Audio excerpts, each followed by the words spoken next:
Cristo en la cruz no dijo, Dios mío, mira cómo me han torturado, mira cuántos azotazos me han dado. Él lo que dijo fue, Dios mío, ¿por qué me has desamparado? Ese fue su grito desgarrador. Entonces fue el pecado lo que causó esa separación entre su padre y él, que habían estado en perfecta unidad por toda la eternidad y aquí en su ministerio en la tierra. Entonces esa es la gracia del Señor, haber ocupado el lugar del pecado, haber tomado todos los pecados nuestros, y por lo tanto ya Él pagó lo que dice allí, la paga del pecado. ¿Qué cosa es? ¿Y qué fue lo que hubo en la cruz?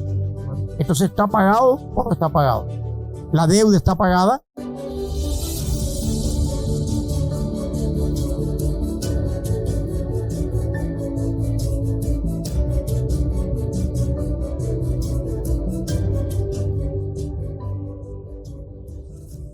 Hola, querida familia, queridos amigos que nos están escuchando, que te estás conectando.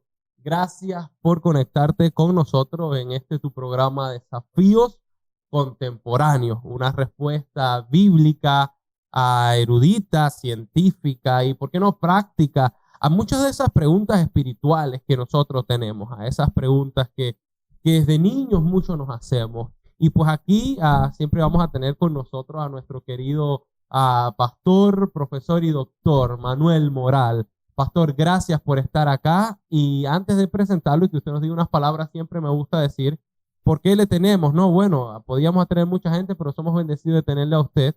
Y es que el pastor Moral tiene una larga trayectoria en la parte erudita, especialmente es lingüista en la Universidad de Salamanca, en España. Ahí tiene su diploma de lingüista, también es doctor y pues es capellán, tiene una larga carrera como pastor y actualmente profesor en nuestra universidad. Yo soy uno de sus alumnos y sigo aprendiendo cada día. Y en estos programas soy demasiado bendecido. Así que, pastor, gracias por estar acá. Un saludo, pastor, para la audiencia. Nuevamente queremos saludar a nuestra querida audiencia y agradecerle también la retroalimentación que muchas veces nos dan, y a tantas personas que nos ven en vivo tal vez, y luego después nos siguen viendo. Y yo quisiera agradecer también a Enoch por esta iniciativa. Gracias, pastor. Y hay un grupo de jóvenes de aquí de la universidad que ellos nos ayudan con la parte técnica y lo hacen muy bien. Claro que sí, yo quiero agradecerle a Rami, Onel y Felipe, los tenemos detrás de cámara, esos son los nombres de ellos, quiero que los conozcan. Un día ahí vamos a hacer algo donde ellos puedan salir acá, porque ellos al fin y al cabo son los que corren todo esto. También está Johnny, a un equipo maravilloso. Agradecemos también al pastor Isaac Ibarra, patrocinador también de este proyecto, y a todos esos amigos que han donado, que han mandado una ofrenda. Pastor, son muchos, déjeme decirle, que han hecho posible que tengamos este pequeño estudio para poder compartir la palabra de Dios y llegar hasta los hogares de las familias, que muchas veces, pastor, estamos lidiando con situaciones y con preguntas que nadie ha podido darnos una respuesta que nos satisface. Quizás nos han dicho lo que alguien más dijo, nos han dicho lo que la tradición de la iglesia o la fe, sin importar la iglesia que sea, enseñe, pero nosotros no hemos tenido una comprensión exacta. No nos han convencido todavía de muchas de esas cosas. Y hoy tenemos una pregunta, pastor, algo que nos preguntamos nosotros hoy, pero que ya la pregunta es antigua. Y precisamente un día se le acercó un chico al Señor Jesús, un joven, dice la Biblia, se le acercó al Señor Jesús y le preguntó, un joven que dice la Biblia que al parecer tenía dinero, estaba acostumbrado a comprar todo. Y un día se le acercó en busca al Señor, no sé, de la salvación. Y le preguntó, maestro, bueno, ¿qué debo hacer para ser salvo? La pregunta y la historia está en el libro de Mateo 10 y 18, 16. 19:16. Gracias, pastor. Allí dice la Biblia, entonces un joven se acercó a Jesús y le preguntó, maestro bueno, ¿qué haré para tener la vida eterna? Y hoy mucha de la gente, pastor, se pregunta, y me lo han preguntado en las redes sociales, algunos amigos, ¿qué tengo que hacer para ser salvo? Y es como una lista. ¿Será que tengo que ir a la iglesia, aquí y allá? Cuéntenos, pastor, un poco en qué consiste ese plan de salvación y en esta pregunta que este chico hizo al Señor. Y la pregunta es totalmente legítima, y nosotros siempre decimos que un solo texto de la Biblia, que es lo que se llama un texto probatorio, le llamamos, no es suficiente, porque la Biblia presenta la verdad de una manera sistemática donde todo está interconectado. Entonces hay que buscar más un modelo que buscar un texto que pruebe lo que nosotros queremos decir. Porque si tomáramos este texto nada más, podríamos llegar a muchas conclusiones que tal vez ni siquiera las podemos sostener con toda la Biblia. Porque el joven dice, ¿qué bien haré? Y todavía yo le puedo preguntar, ¿será que hay algo que tú puedes hacer? Pero vamos a irnos a lo que el texto dice, ¿no? ¿Por qué me llamas bueno? Nadie es bueno sino uno, Dios. Imagínense que yo elabore la teología de que Jesús no era bueno. Que muchos ahí andan dialogando. Y que yo basándome en esas palabras. Y sin embargo yo pienso que Jesucristo lo que le quiso decir cuando nosotros leemos el contexto, tú crees que eres bueno. Y cuando Cristo le dijo, solo hay uno que es bueno, Dios, evidentemente él sabía que él era Dios.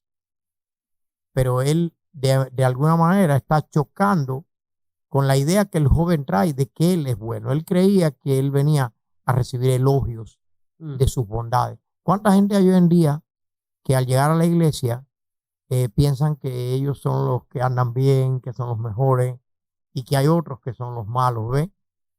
Es fácil subdividir una iglesia. Yo cuando he trabajado de pastor, es fácil subdividir una iglesia cuando uno a veces, y me disculpa la audiencia, ¿no? Pero a veces cuando uno oye hablar a los hermanos, uno dice, realmente parece como si algunos estuvieran pensando que la iglesia se divide en los buenos y los malos. Y realmente, ¿quiénes son los buenos y quiénes son los malos, no? Entonces, cuando nosotros ponemos este texto a interactuar con el joven, nos damos cuenta de la sabiduría que Cristo usó para ese joven en concreto. Lo trató en su propio contexto y en su propio terreno judío. Jesucristo le dice, si quieres entrar en la vida, guarda los mandamientos. Es decir, Jesucristo no se opone para nada a guardar los mandamientos. Y Mateo el evangelista, no solo en este pasaje, sino una de las características de Mateo al contar la narrativa de Cristo, de su vida y enseñanza, porque tenemos que, para entender la Biblia, saber que aunque el que está hablando es Jesús, el escritor inspirado es Mateo. Correcto. Y Mateo traza una línea desde el principio hasta el final, donde enfatiza la ley y enfatiza los mandamientos. Y claro, los teólogos debaten sobre todo, nos gusta debatir. Y decimos, bueno, ¿por qué Mateo sintió esa necesidad? Entonces, cuando vemos que Mateo escribe allá por la década probablemente de los 60, los 70, está en discusión, pero no se piensa que antes. Ya el Nuevo Testamento se había comenzado a escribir. Pablo había sido, lo más probable, el primer autor del Nuevo Testamento pudo haber sido Pablo, y de no haber sido Pablo, fue Santiago. Pero en todo caso, si fue Santiago, Pablo escribió Gálatas allí más o menos por la misma época. Y entonces reconciliar Santiago con Gálatas, esto es todo un heroísmo, ¿no? Desde el punto de vista de las perspectivas que ellos presentan, es fácil. Pero Santiago enfatiza la ley y los mandamientos. Y Pablo enfatiza la gracia y la fe. Gracia y la justificación por la fe. Entonces hay teólogos que al no ser cristianos y miran la Biblia como una literatura más, dicen, no, mira, no es posible reconciliarlos. Están en contradicción. Nosotros cuando oramos y estudiamos la Biblia, vemos en la Biblia un sistema donde todas las partes están conectadas y que no hay contradicción, hay armonía, ¿ves?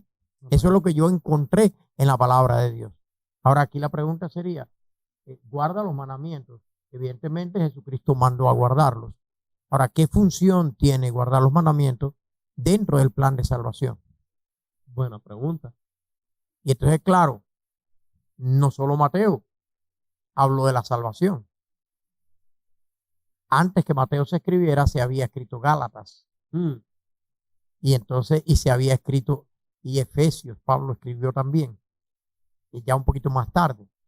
Pero el mensaje de Gálatas y de Efesios lleva la misma línea.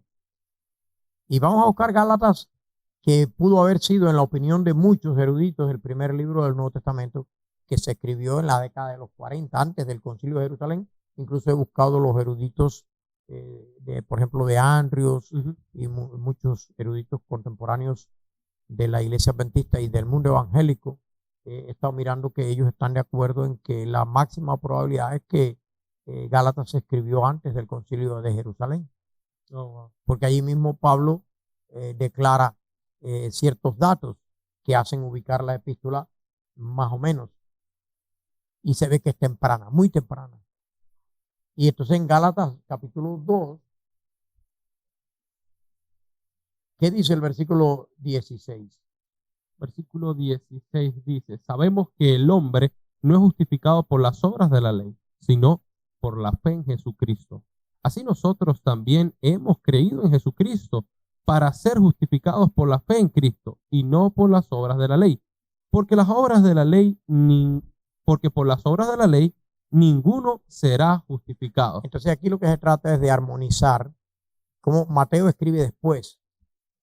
Y lo más probable es que Mateo se dio cuenta que lo que Pablo dijo, no es que Mateo esté en disconformidad con Pablo, porque es el mismo Espíritu Santo quien los inspiró a los dos. Correcto. Sino que cuando Pablo escribe lo que es la fuente de la salvación, porque una cosa es el resultado de la salvación y otra cosa es la fuente de la salvación. Entonces, ¿de dónde emana la salvación? ¿Y cuál es el resultado de la salvación?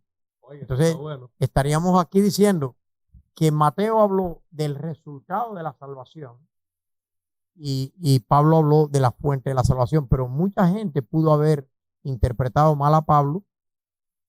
Por un lado, Pablo trató de convencer a todos los judíos cristianos que estaban convirtiéndose al evangelio.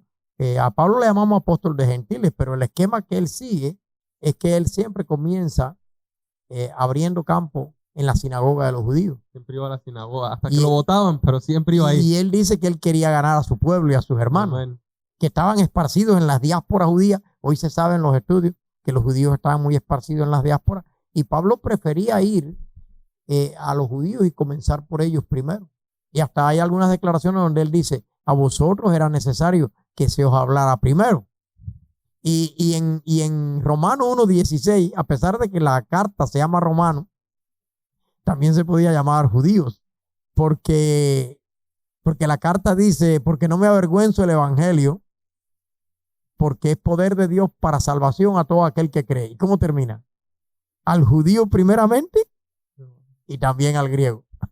¿Por qué dice al judío primeramente? Porque Pablo incluso reconoce que Cristo Jesús vino del judaísmo, que los apóstoles eran judíos y que era bueno la comisión que Cristo dio, me seréis testigo en Jerusalén, en Judea, entonces en Samaria. Es por un problema de misión, no es porque tengan más derecho. Sí, es el orden de la misión. De la misión. Jerusalén, Judea, Samaria, y entonces hasta lo último a la tierra. Entonces, cuando Pablo escribe, parece que algunos pudieron haber malentendido a Pablo. Hasta el punto que Pedro, para entender esto, ¿no? Porque nosotros buscamos a Mateo y buscamos a Gálatas. Y entonces leemos aquí que Pedro, que también vivió en la época, y es curioso que hubo un debate entre Pablo y Pedro, así que si en algún momento alguno de ustedes no está de acuerdo con nosotros, está en su legítimo derecho. Así es. Porque aquí no estamos tratando de convencer a nadie, porque la Biblia dice que el único que convence, ¿quién es? El Espíritu Santo en Cristo. Es el único que puede convencer, el Santo Correcto. Espíritu de Dios. Entonces, nosotros no estamos tratando de convencer, estamos reflexionando, estamos planteando a los desafíos que hay, porque cuando nosotros decimos desafíos contemporáneos, nosotros no estamos creando los desafíos. Ya están. Los desafíos están.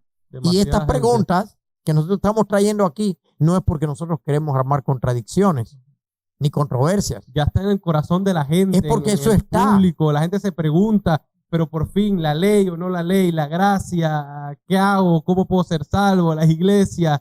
Entonces, sí, no, pastor, ahí.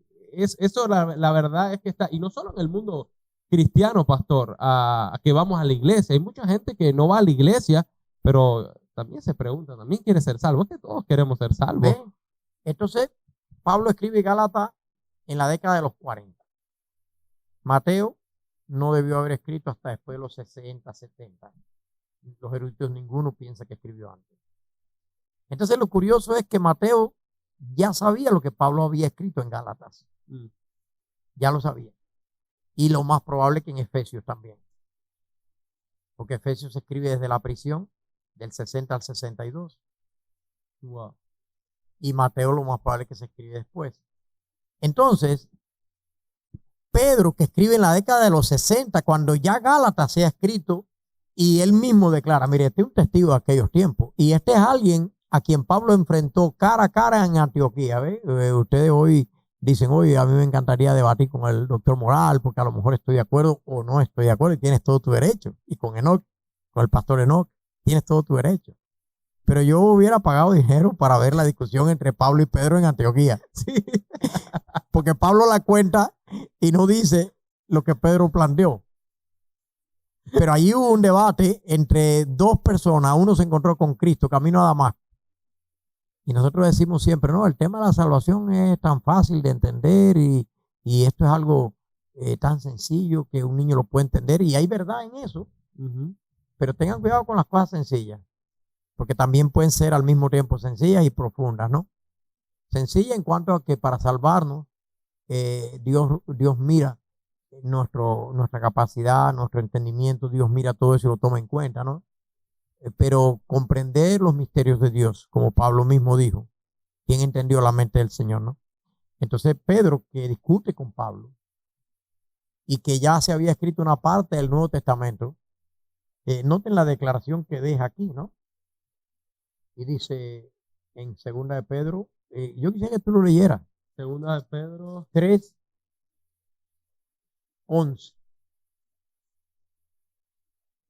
15, del 15 al 16.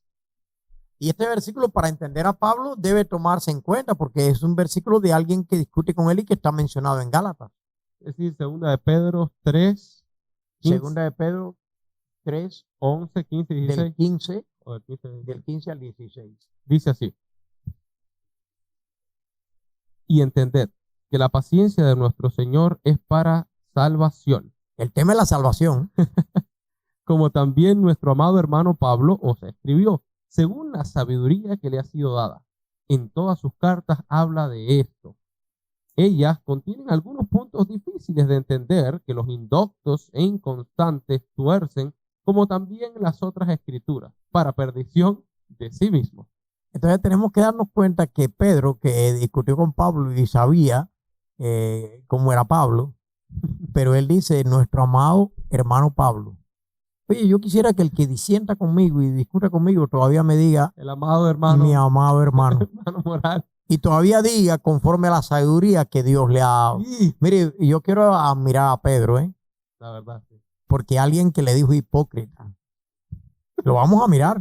Le digo hipócrita a Pedro. Alguien que le dijo, delante de todos lo confronté. De pastor a pastor, le digo, usted es un hipócrita. Y sobre este tema, y todavía cuando Pedro habla, ve, a Pedro nosotros no lo presentamos casi nunca como humilde, ¿no? Pero yo quiero decirle que el Señor le debe haber transformado y debe haber sido un Pedro diferente.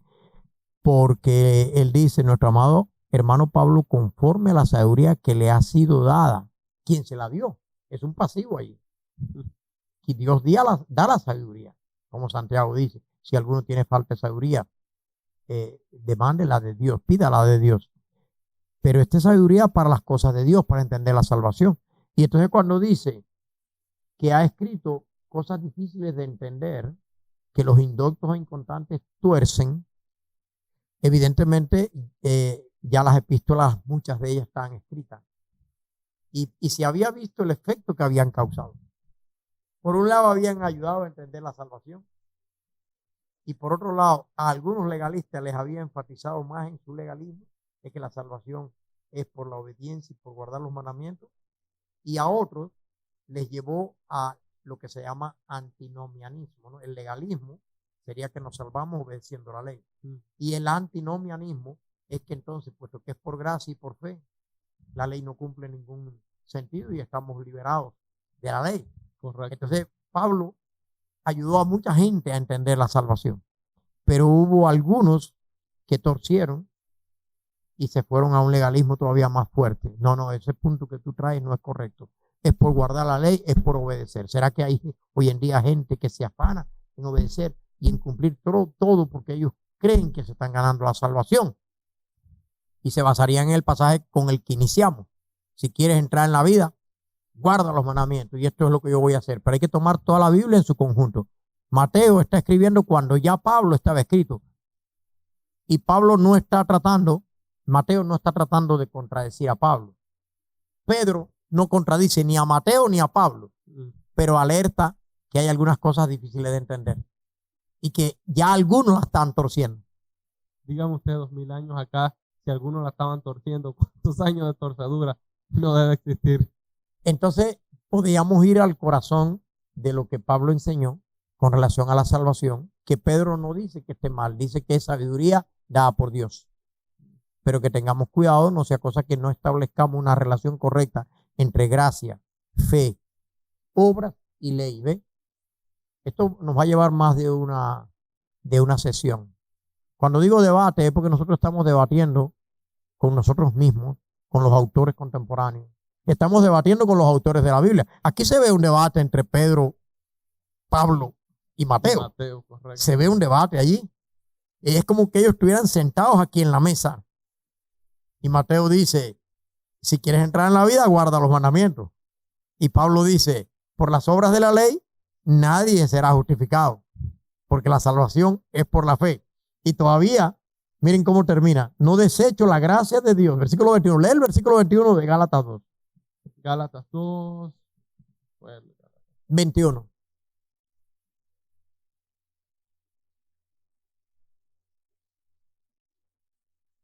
Pastor, si usted lo tiene, adelante. Gálatas 2:21 dice, no desecho la gracia de Dios. Pues si por la ley viniera la justicia, entonces en vano murió Cristo. En vano murió Cristo.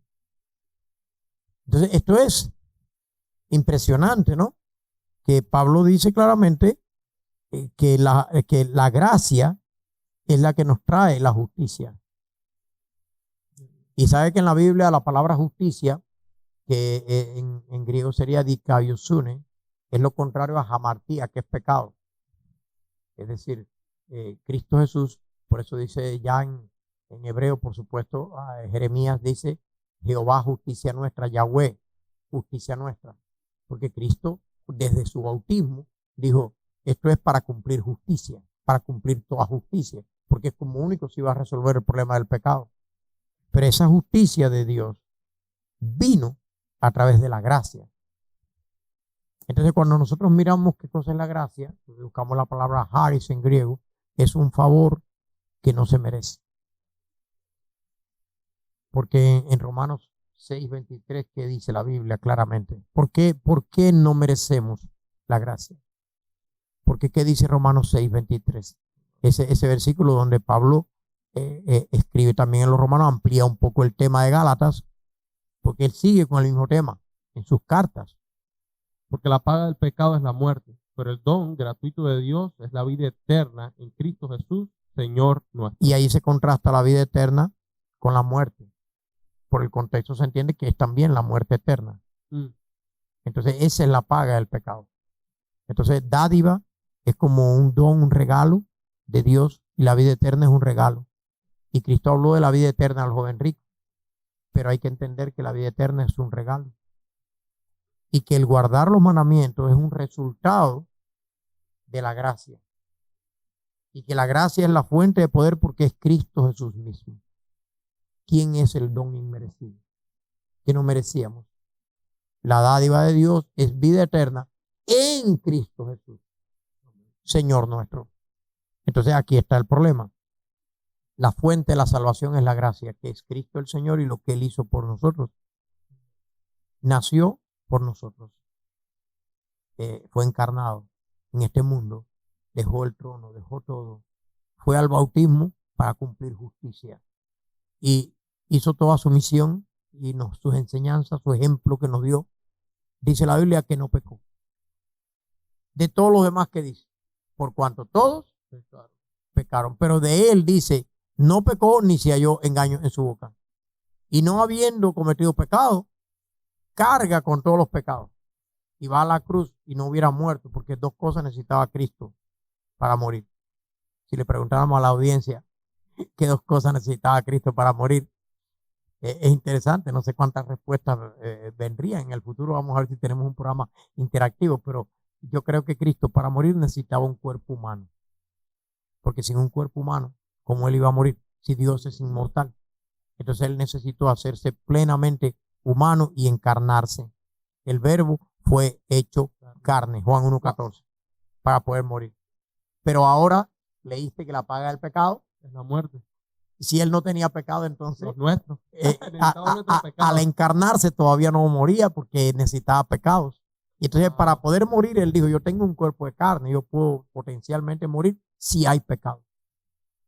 Cargando con todos los pecados de la humanidad, no solo que murió, sino que murió de una manera prematura que asustó a los romanos, incluso todos se sorprendieron, pensaron que se estaba haciendo el muerto, porque dijeron, ¿cómo es posible que en tan poco tiempo él haya muerto? Y por eso fue que sintieron la necesidad, ante la petición de los judíos de quebrar las piernas para quitar los cuerpos de la cruz, ellos dijeron, pero está muerto, aparenta estar muerto. Y es como que un romano dijo, vamos a asegurarnos de esto.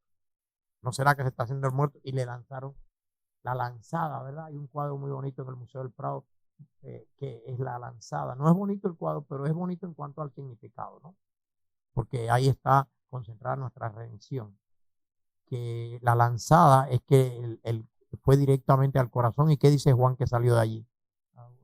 Agua y sangre, algo diferente, porque en Cristo todo fue único y todo fue diferente, pero esa lanzada mostró que la muerte de Cristo fue real y que él cargó realmente con el pecado y que el pecado fue lo que lo mató.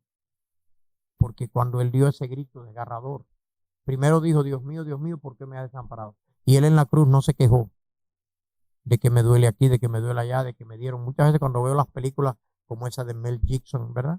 La Pasión del Cristo. Yo veo que el énfasis de Hollywood al hacer las películas es lo que los azotes, los golpes, todo lo que torturaron a Cristo. Pero Cristo en ningún momento se quejó de esas cosas, fíjate. Cristo en la cruz no dijo, Dios mío, mira cómo me han torturado, mira cuántos azotazos me han dado. Él lo que dijo fue, Dios mío, ¿por qué me has desamparado? Ese fue su grito desgarrador. Entonces fue el pecado lo que causó esa separación entre su padre y él, que habían estado en perfecta unidad por toda la eternidad y aquí en su ministerio en la tierra. Entonces esa es la gracia del Señor. Haber ocupado el lugar del pecador. Haber tomado todos los pecados nuestros. Y por lo tanto ya él pagó lo que dice allí, la paga del pecado, ¿qué cosa es? ¿Y qué fue lo que hubo en la cruz?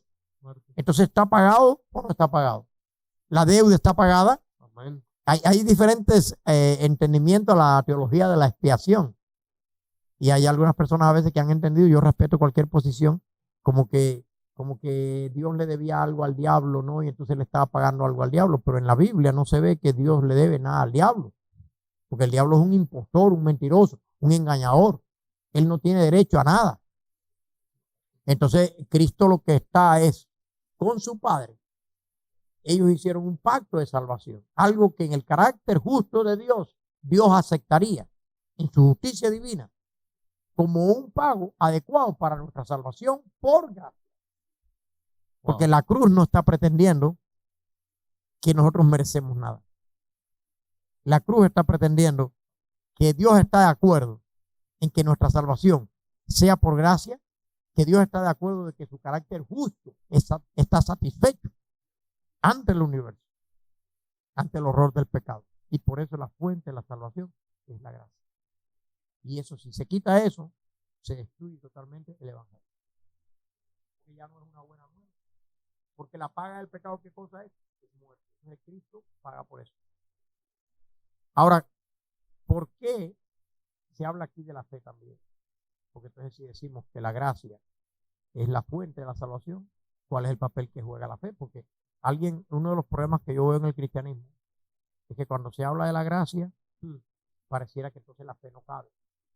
Y cuando se habla de la fe y la gracia, pareciera que las obras no caben. Y cuando se habla de las obras, la fe y la gracia, como que la ley, como que la ley no cabe.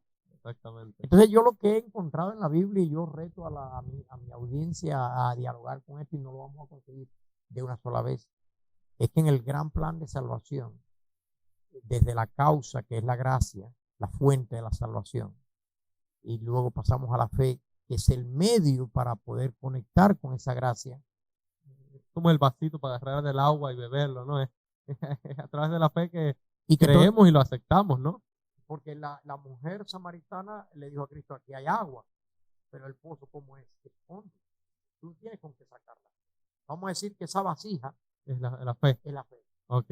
Y que esa agua que había en el pozo de Sicar es la gracia, el agua que salta para vida eterna.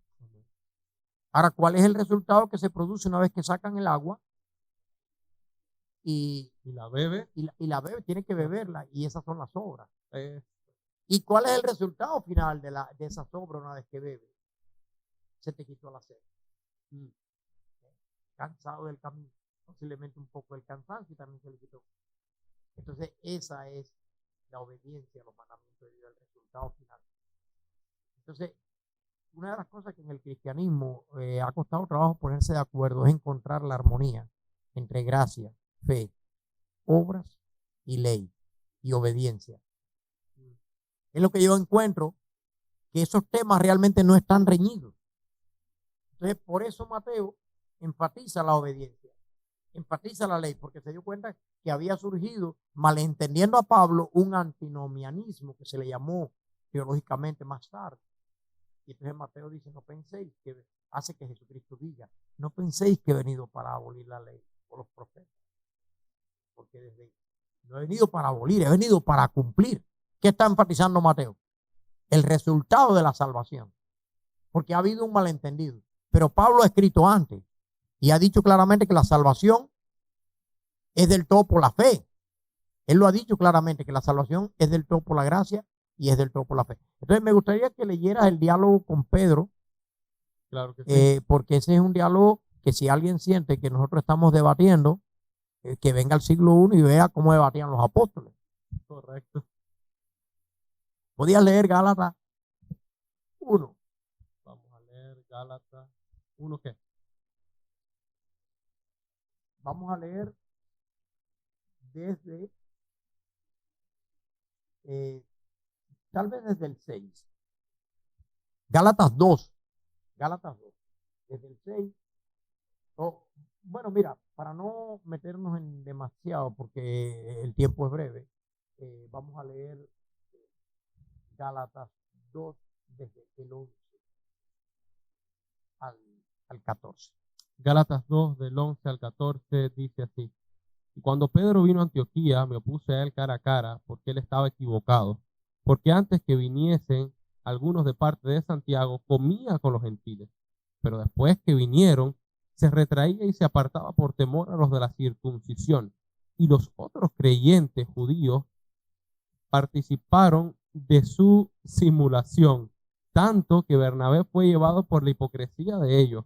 Cuando vi que no andaban rectamente conforme a la verdad del evangelio, dije a Pedro en presencia de todos: si tú, siendo judío, vives como gentil y no como judío, ¿por qué obligas a los gentiles a judaizar? Entonces es curioso esto, ¿no? Pocas veces ha habido un debate, vamos a decir, tan caliente, ¿no? En la historia de la teología. Pero lo más bonito, cuánta gente está implicada aquí. Porque dice que Pedro andaba con unos cuantos que venían de parte de Jacobo. Y si tú miras bien el versículo anterior, lee el 2.9 para que se entienda bien el contexto. El 2.9 dice: al ver la gracia que me había sido dada, Santiago, Pedro y Juan, que eran considerados las columnas, nos dieron a Bernabé y a mí la mano derecha en señal de compañerismo. Ellos se sentían compañeros. Pero mira qué clase de debate hay aquí, teológico, sobre el tema de la salvación. Y ese Santiago, alguien se pregunta quién es. Y ya había muerto el apóstol hermano de Juan, ya había muerto, porque lo habían matado muy temprano en el libro de los Hechos. Pero Pablo dice aquí quién era ese Jacobo. En el versículo, capítulo 1, versículo 19, dice quién era. Capítulo 19 dice: y a ningún otro de los apóstoles vi, sino a Santiago, el hermano del Señor. Y lo más bonito es que este libro de Gálatas se está escribiendo, de acuerdo a los teólogos, más o menos junto con el de Santiago. Como los dos primeros libros del Nuevo Testamento que podrían ser los que más difícilmente cuesta conciliarlos cuando tú lees a Gálatas y lees a Santiago. Si vamos a la teología histórica, que es cómo se creyó la teología en los siglos que pasaron, busquen de Martín Lutero para que vean. Martín Lutero escribió un comentario sobre Gálatas, pero él no escribió un comentario sobre Santiago. Él dijo que Santiago era paja. Y él no entendió que el que llamó, él no entendió realmente el libro de Gálatas, y con todo mi respeto a Martín Lutero, pero no todos entendemos todo. Probable que al final lo haya entendido. Tendría yo que revisar toda la obra de Lutero para ver si al final, porque la gente va creciendo en entendimiento. Y yo sé que Martín Lutero creció en entendimiento. Pero Pablo dijo claramente aquí que el que actuó, ¿qué dijo Pablo en el versículo? Esto es lo que me gusta de Pablo. En el capítulo 2, versículo 8, me gusta de Pablo, cómo él reconoce que Dios puede usar a todos. 2:8 dice, porque el que obró en Pedro para el apostolado a los judíos, obró también por mí en favor de los gentiles. Entonces, él no está diciendo que Dios no obra en Pedro. Correcto. Él está diciendo que Santiago y Juan son columnas. Pero él dice que hubo una desviación del entendimiento del evangelio. Correcto. Este es el acto, yo diría, más atrevido de Pablo. El más humilde pienso que fue que cuando Cristo se le apareció en el camino a Damasco, le dijo: Señor, ¿qué quieres que haga? Primero le dijo: ¿quién eres? Y cuando Jesús le dijo: ¿sabes qué? Soy Jesús a quien tú persigues. Y Pablo dice: ¿qué quieres que haga?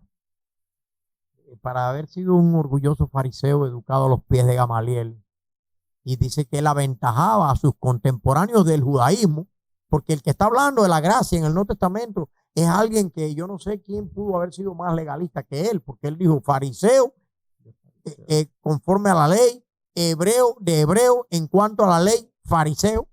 Y en Gálatas dice: yo aventajaba a los que estaban antes de mí en el judaísmo, yo les aventajaba, dice Pablo. Era un letrado, un conocedor de la ley. Entonces, que ese hombre haya desarrollado la teología de la gracia y de la fe es algo que verdaderamente tuvo que haber tenido un encuentro con Cristo, porque él clama aquí que este evangelio que él está defendiendo, ¿qué dice en el versículo 11 de Gálatas 1, 11 y 12? Lee el 12. El 12 dice, no, lee desde el 11. El 11 dice: os hago saber, hermanos, que el evangelio que ha sido anunciado por mí no es de hombres, pues ni lo recibí de hombres, pues ni lo recibí ni lo aprendí de ningún hombre, sino por revelación de Jesucristo. Entonces, él clama que esto lo recibe él por revelación de Jesucristo. Y aquí en el 14 dice: pero cuando vi que no andaban, aquí es un plural, el tema no es Pedro, los que habían venido de parte de Jacobo también, aún Bernabé dice, pero Pablo no dice que simplemente es un problema teológico, Pablo dice la hipocresía. Porque ¿cuál es la hipocresía? Que pretendiendo con unos de una manera y con otros de otro. Eso en psicología nosotros le llamamos un poco disonancia cognitiva, cuando la persona, su teoría y su vida no armonizan. Entonces, cada vez que Pablo intentó obedecer y cumplir con todo, él encontró una frustración. Que en Romanos, él dice: miserable hombre de mí, ¿quién me librará del cuerpo de esta muerte? Gracias doy a Dios por Jesucristo. Entonces, lo que se presenta claramente en la Biblia es que la salvación es un hecho imposible para el hombre y que es un regalo provisto del todo por la gracia de Dios. Y aún la fe, que es el medio para obtenerla, ¿qué dice en Efesios 2? Efesios 2. ¿Efesios 2 qué? En Efesios 2 desde el 8. Desde el 8 dice, y este versículo es maravilloso de Pablo, cómo Pablo armoniza aquí la gracia, la fe, las obras y la ley.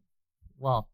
Efesios 2:8 dice: porque por gracia habéis sido salvos por la fe, y esto no proviene de vosotros, sino que es el don de Dios, no por obras, para que nadie se gloríe, porque somos hechura suya, creados en Cristo Jesús para buenas obras que Dios de antemano preparó para que anduviésemos en ellas. Entonces, si en esta mesa sentamos a Pedro, sentamos a Santiago, sentamos a Juan, sentamos a Mateo. No podemos dejar a Pablo afuera, porque fue el primer escritor más probable del Nuevo Testamento. Correcto. Y él clama que lo que él recibió fue por revelación de Jesucristo. Entonces, está clarísimo aquí cuando Pablo dice la fuente de la salvación. Noten ustedes, por gracia soy salvo. Pero ¿por qué tiene que entonces decir por fe? Pareciera contradicción, pero no es contradicción. Porque la fe es el medio que tú desarrollas, pero viene de Dios también. Porque la fe también es un regalo de Dios. Correcto. Entonces, ¿qué hay que estudiar? La gracia no es nuestra. La fe dice, ¿qué dice de la fe? Que es donde Dios. Es donde Dios. Lo único que puedes hacer por la gracia es aceptarla. Y por la fe es recibirla y Y ejercitarla. ejercerla. Y ahí está la parte humana, ¿no? ¿No les parece que aceptar ya es bastante? Porque otro día podemos debatir sobre el tema del universalismo, que hay algunos que creen que como Dios hizo provisión para todos, todos son salvos. Y yo más adelante en otro tema vamos a hablar de eso, para no ahora tratar de matar todos los pájaros de un solo tiro. Ok. Pero Él proveyó por la gracia para todo el mundo. Pero la fe, en otra parte, dice, no es de toda la fe, porque todos no la ejercitan, porque todos no la buscan. La gracia está ahí, es como esa agua, decíamos, del pozo. O sea, la gente anda sedienta, ve el agua, pero no quiere agarrar una vasija para sacarla. Y esa es la fe, el medio para llegar a la gracia. Para creer, para recibirlo. Si no lo recibes, si no lo crees. En necesitas teología le creer. llamamos a la gracia la parte objetiva de la salvación, porque Dios la proveyó sin contar con nosotros, es objetiva. La parte subjetiva es porque todos no ejercemos la fe de la misma manera, Correcto. ni todos tenemos el mismo nivel de fe. Y nosotros decidimos si recibimos la fe o no la recibimos. Y si la vamos a ejercer, la ejercemos. Pero lo que Cristo hizo en la cruz yo no lo puedo manipular. Eso yo no tuve que ver nada con eso, eso Él lo iba a hacer, porque Correcto. lo iba a hacer, porque fue una decisión de Dios. Pero la fe entra con el hombre, algo que Dios da, pero lo da en ti, y tú eres quien lo ejercita, y tú eres quien lo usa y lo conectas para apropiarte de la gracia de Dios. Le llamamos a eso la parte subjetiva de la salvación. Entonces, ahora, ¿cuál es el resultado? Una vez que con el cubo de la fe te apropias del agua, de la gracia, la fuente, ¿cuál es el resultado? Versículo 10. Somos hechura suya, creados en Cristo Jesús. Pero aquí está hablando de una nueva creación. Ve que hay muchos que somos creacionistas. A mí me encanta Génesis y el creacionismo. Pero Pablo desarrolla una nueva creación, que es la creación de un hombre nuevo, una vez que su fe conecta con la gracia. Entonces, la transformación que Dios obra, esas son las obras. Nota que son obras que Dios preparó de antemano. No son siquiera mis obras. Aquí en el plan de salvación, lo único que hay humano es la aceptación o el rechazo. Pero aún las obras, dice que Dios las preparó de antemano para que anduviésemos en ella. Y ahí está la obediencia, como el resultado de la salvación, como el resultado del Espíritu Santo que escribió la ley de Dios en nuestros corazones, porque hay otras partes en la Biblia, pues cuando hablábamos de Santiago, que fue el libro que se escribió por esa misma época, lee Santiago para que vea que nosotros no estamos despreciando. En esta mesa hemos invitado a Santiago, hemos invitado a Pablo, a Pedro y a Mateo le dimos su invitación también. Por ahí empezamos, ¿no? ¿Santiago qué? En Santiago 2. Santiago 2. ¿Qué dice Santiago 2?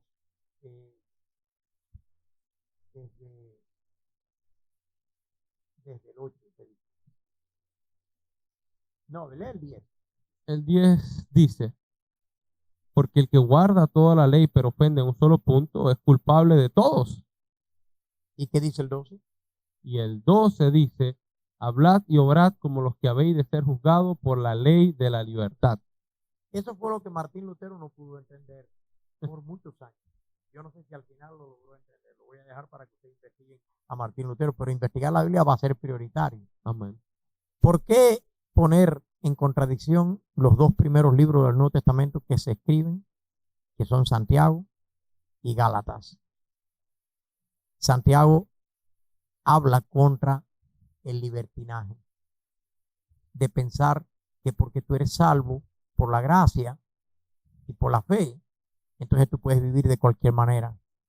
Y al final de todas maneras vas a ser salvo. Y Santiago dice, espera ese momento, nosotros debemos armonizar esa gracia y esa fe. Es como si él estuviera diciendo así. Correcto. Que debe armonizar con guardar la ley. Y al final, así como somos salvos por fe, como aparece en toda la Biblia, y por gracia, no aparece en ningún lugar que diga juzgados por fe, ni juzgados por gracia. Y es el que juzga. Pero dice juzgados por obra. Entonces tengamos cuidado con las obras, que dentro del plan de salvación que llega hasta el juicio final, no estoy diciendo que las obras juegan un papel para la salvación, pero sí juegan un papel para la condenación.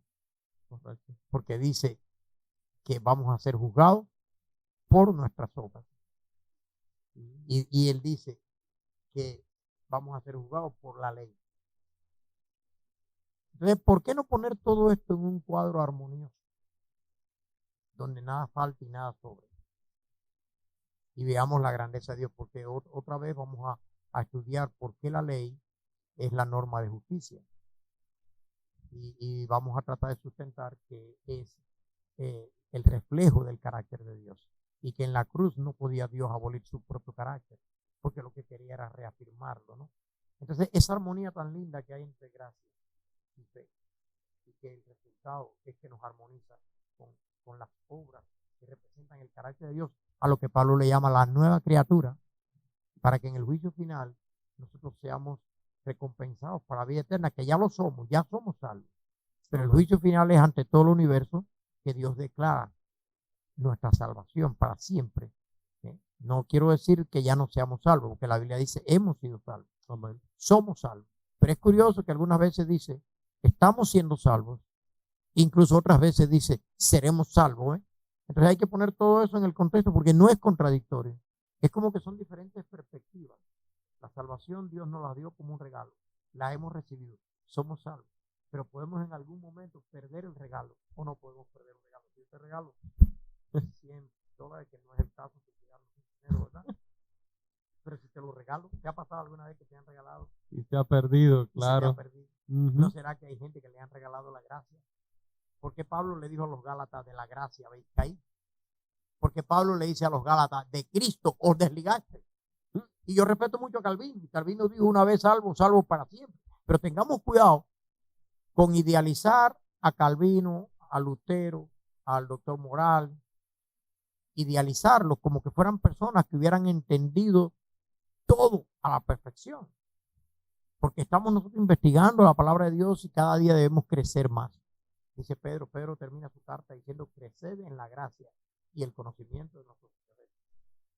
Amén.